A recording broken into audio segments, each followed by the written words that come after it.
여러분 안녕하십니까.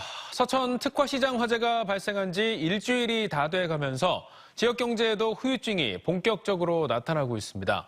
화재로 시장이 문을 닫으면서 이곳을 중심으로 형성됐던 서천군의 중심 상권까지 급속도로 위축되고 있는 겁니다. 화재 복구를 위한 긴급 예산 수요가 급증하면서 가뜩이나 빈약한 서천군 재정도 큰 타격을 입고 있습니다. 김진석 기자의 보도입니다.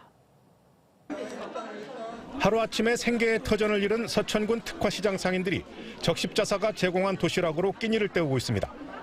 다음 달 3일까지 주차장에 도움 텐트를 세워 임시시장 설치가 추진돼 기대를 걸었지만 이마저도 안전 문제로 설 이후로 미뤄졌습니다. 설 대목에 대한 기대감이 완전히 사라진 겁니다. 연간 100만 명이 넘는 방문객과 400억 원대 매출을 올린 서천군 대표 관광명소인 특화시장의 영업 재개가 늦어지면서 지역 경제도 직격탄을 맞게 됐습니다. 시장을 중심으로 형성된 식당가와 특산품 거리 등 서천군 중심 상권은 관광객들의 발길이 끊기면서 매출이 뚝 떨어졌습니다. 플라이 전에는 그래도 여기 수산시장이 활성화가 돼서 그래도 금요일 날에는 저녁 손님도 많이 있고 금, 토는 아주 매출이 그래도 괜찮았는데 여기가 막상이 불나고 나니까 사람이 너무 없는 거예요. 상인들의 생활 복귀를 돕고 빠른 재건을 위한 서천군의 재정 수요도 급증하고 있습니다. 특화시장 화재로 서천군 서민 경제에도 큰 타격을 입었을 뿐만이 아니라 재정 자립도가 낮은 서천군의 재정 운용에도 큰 부담으로 작용할 전망입니다. 서천군의 재정 자립도는 충남 평균 3분의 1 수준으로 최하위권인데다 전체 예산 6,800억 원의 10%가 넘는 745억 원에 달하는 정부 교부금도 삭감돼 재정난을 겪고 있습니다. 예비비 잔액이 고작 20억 원 남은 상태에서 피해 상인 생활안정지원금 14억 원을 비롯해 임시 상설시장 개설, 재건축 설계비, 철거 비용 등 예산 수요가 계속 늘고 있습니다. 이런 가운데 서천군은 특화시장 긴급 복구 지원을 위해 다음 달 16일까지 전 국민 성금 모금 진행에 나서기로 했습니다. 실의에 빠져 있는 상인들을 위해 이번 주 금요일 오후 2시부터 서천 문예의 전당에서 성금 집중 모금 행사를 할 계획입니다. 피해 상인들의 이른 생활 복귀와 시장의 빠른 재건을 통한 서천군 경제의 정상화를 위해 정부 차원의 재정 지원 대책 마련이 시급합니다. TJB 김진석입니다. 화재로 큰 피해를 입은 서천 특화시장 상인들을 돕기 위한 온정이 잇따르고 있습니다. 김학홍 경북도 행정부지사는 지난 2022년 울진과 삼척 등 동해안 산불 당시 충남도가 많은 도움을 주었다며 피해 상인들을 돕는 데 써달라며 3천만 원을 충남도에 전달했습니다. NH농협은행도 충남도를 찾아 피해를 본 상인들이 서둘러 시장을 복구하는 데 도움이 되고 싶다며 성금 1억 원을 기탁했고 서천군 서면이 고향인 뽀빠이 이상용 씨도 상인들에게 위로를 전하며 1,000만 원을 기부했습니다.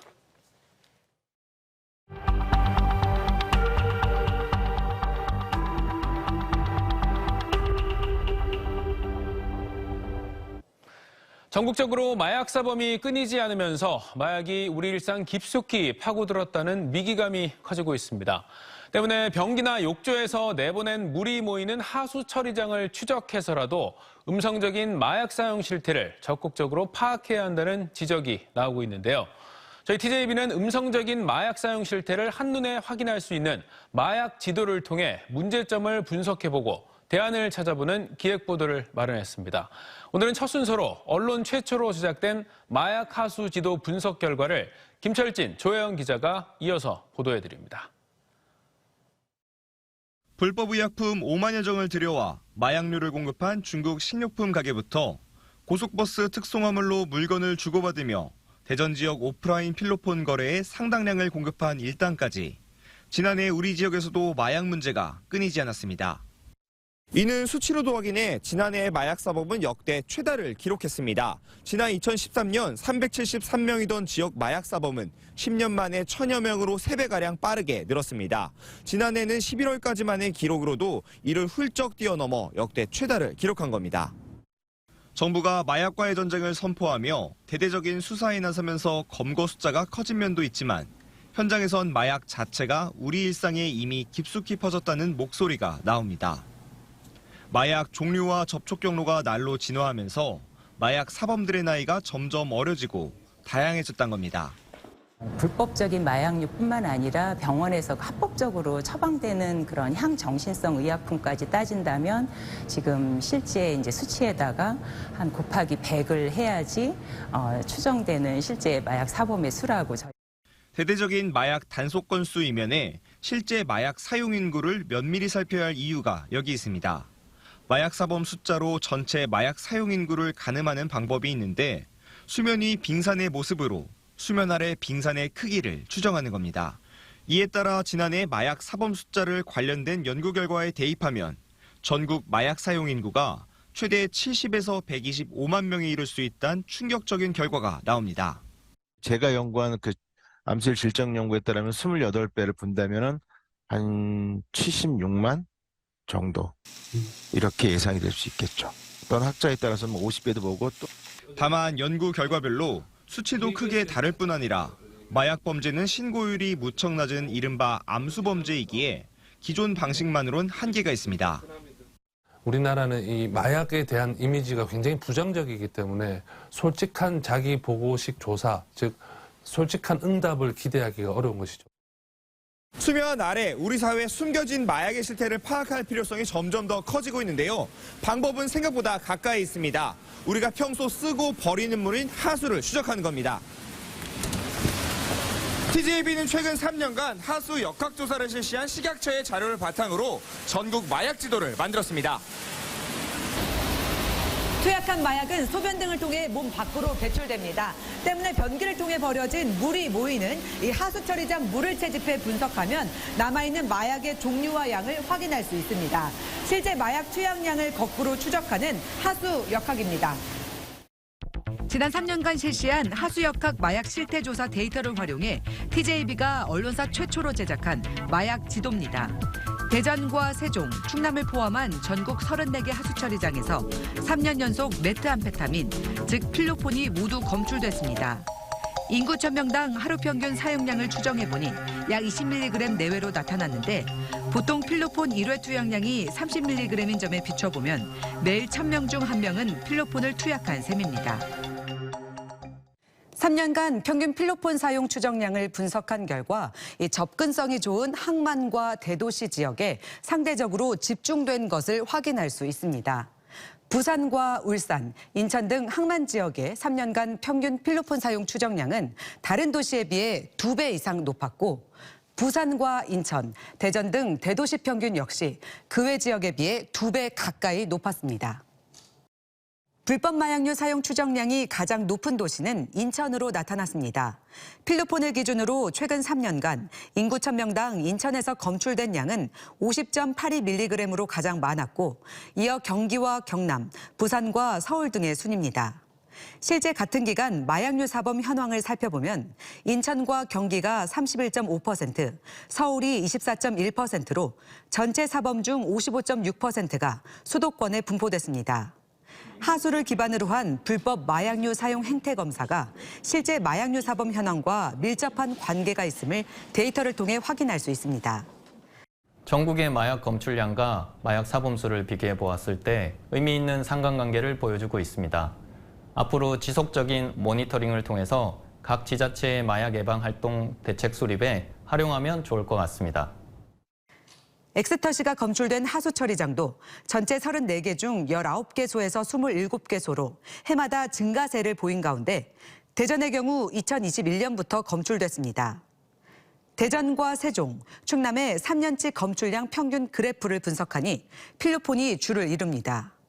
전국적으로도 필로폰 검출 비율이 높은 반면 충북 청주의 경우 3년 연속 암페타민 검출량이 눈에 띄게 높은 점도 확인할 수 있습니다.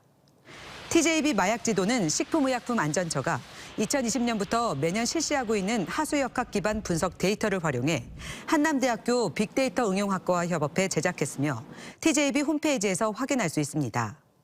하수 처리장은 전국 17개 시도별 최소 1개 이상, 전체 인구 50% 이상을 포괄할 수 있도록 선정해 하수를 채집했고 불법 마약류 7종을 선정해 분석했습니다. 다만 강우량의 변동 또는 하수로 폐기된 마약류의 양 등이 포함될 수 있어 오차가 존재합니다. TJB 조혜원입니다.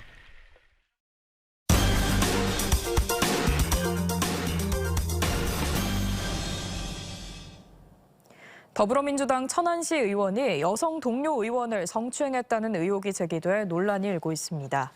국민의힘 충남도당은 지난 26일 천안시의회 2차 본회 이후 기념 촬영 현장에서 민주당 A 의원이 옆에 서 있는 여성 의원의 특정 신체 부위를 부적절하게 접촉했다며 A 의원에 대해 사퇴를 촉구했습니다. 이에 대해 A 의원이 뒤로 물러서며 자리 잡는 과정에서 신체 접촉이 있었던 것 같지만 성추행 의도는 전혀 없었다고 해명하는 가운데 피해를 당한 여성 의원은 A 의원을 시의회 윤리특별위원회에 징계 요구서를 제출한 상태입니다.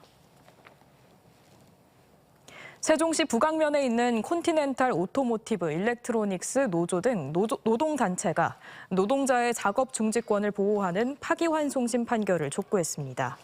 이들은 2016년 7월 26일 인근 렌즈 제조 공장에서 발생한 화학물질 유출 사고 이후 콘티넨탈 소속 노동자들을 대피시켰다는 이유로 사측으로부터 정직 3개월 처분을 받았고 이에 불복하며 정직 처분 무효 확인 소송을 벌였지만 1, 2심은 급박한 위험이 없었다며 사측의 손을 들어줬습니다. 하지만 지난해 11월 대법원이 작업장이 안전한 위치에 있었다고 단정하기 어렵다며 대전 고등법원으로 사건을 돌려보낸 가운데 다음 달 1일 파기환송심이 시작됩니다. 대전시와 충남 금산군의 통합 논의가 9년 만에 다시 수면 위로 올라왔습니다. 금산군 의회와 대전시 의회가 통합 필요성에 공감하며 특별법 제정에 힘을 모으기로 했는데 주민 공감대 형성과 지자체 간 협의 등 넘어야 할 산이 여전히 많습니다. 조형준 기자가 보도합니다.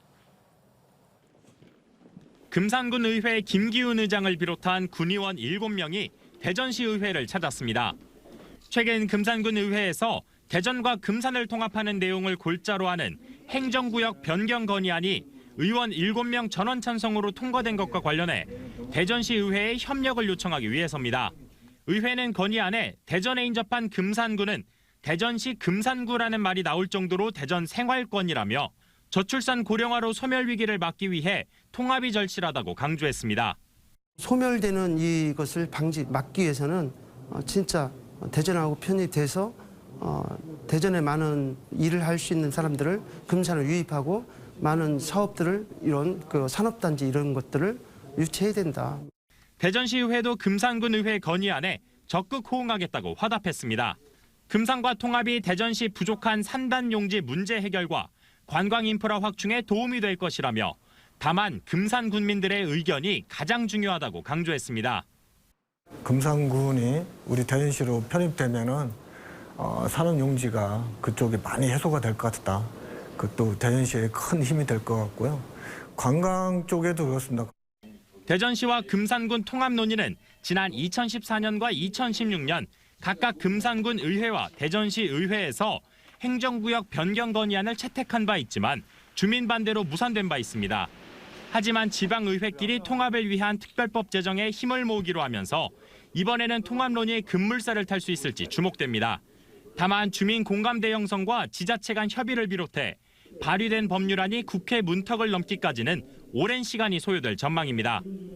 이와 함께 김태흠 충남지사가 충청권 메가시티를 추진하는 마당에 금산군의 대전시 편입이 말이 되냐며 반대하고 있어 충남도와 조율 과정도 풀어야 할 과제입니다. TJB 조형준입니다. TJB 조형준, 황윤성, 박금상 기자의 대전 도시공사 방만 경영 의혹 연속 보도가 대전 세종 충남 기자협회가 선정하는 제16회 참글상 수상작으로 선정됐습니다.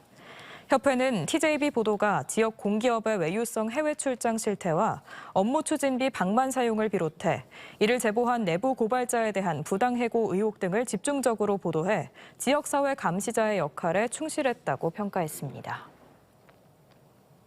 2024년 연구개발특구 신년 인사회가 대전 컨벤션센터에서 이종호 과기정통부 장관과 이장우 대전시장, 강병삼 특구재단 이사장 등 특구 산학연 관계자 300여 명이 참석한 가운데 열렸습니다. 신년 인사회에서 이종호 장관은 연구개발특구의 도전적이고 혁신적인 연구가 활성화될 수 있도록 적극 지원하겠다고 밝혔고 이장우 대전시장도 대덕특구가 세계적인 특구로 성장할 수 있도록 힘을 모으겠다고 말했습니다. 쌀가바락이 계속되며 농민들의 불안감이 커지는 가운데 송미령 농림축산식품부 장관이 오늘 오전 예산 통합 미국 종합 처리장을 찾아 산지 쌀 수급 동향을 점검하고 농민들을 만나 현장 의견을 들었습니다. 이 자리에서 송 장관은 지난해 어려운 여건 속에서도 적정한 쌀값을 유지할 수 있었던 건 미국 종합 처리장의 역할이 컸다며 올해는 과학적인 수급 예측 시스템을 운영해 현재적으로 수급 관리 대책을 추진하겠다고 밝혔습니다. 지난 26일부터 28일까지 금강 신강공원 일원에서 열린 제7회 겨울공주 군밤 축제에 전년보다 73% 증가한 13만여 명이 찾은 것으로 집계됐습니다. 알밤과 밤 가공식품 판매액도 117% 늘어난 5억 원으로 집계됐는데 공주시는 축제 장소가 신광공원으로 변경되면서 접근성이 좋아지고 함께 열린 알밤 박람회와의 시너지 효과로 방문객과 매출이 급증한 것으로 보고 있습니다. 뇌물을 받고 기업들의 편의를 받은 충남 지역 전 경찰 간부들이 징역형을 확정받았습니다. 대법원 제2부는 지난 2020년부터 1년간 모 기업 임원들로부터 골프 회원권과 호텔 숙박권 등 2천만 원 상당의 뇌물을 받은 대가로 이들 지인의 외국인 고용노동법 위반 사건을 종결하는 등 수사 관련 정보를 제공하고 편의를 봐준 48살 A씨와 50살 B씨에게 각각 징역 3년과 징역 1년의 집행유예 2년을 선고한 원심을 확정했습니다. 한편 A씨 일당은 공무원법에 따라 징계를 받아 퇴직한 것으로 알려졌습니다. 한화이글스가 올 시즌을 함께할 선수단 45명과 연봉 계약을 모두 마쳤습니다. 지난 시즌 신인상을 받은 문동주가 지난해 3,300만 원에서 203% 오른 연봉 1억 원을 받게 됐고 홈런과 타점 2관왕을 차지한 노시환은 팀 내에서 가장 많은 2억 1,900만 원을 오른 3억 5천만 원의 계약을 마무리했습니다. 연봉 계약이 모두 완료되면서 선수단은 호주에서 열리는 스프링 캠프에 전원 참여하게 됐습니다.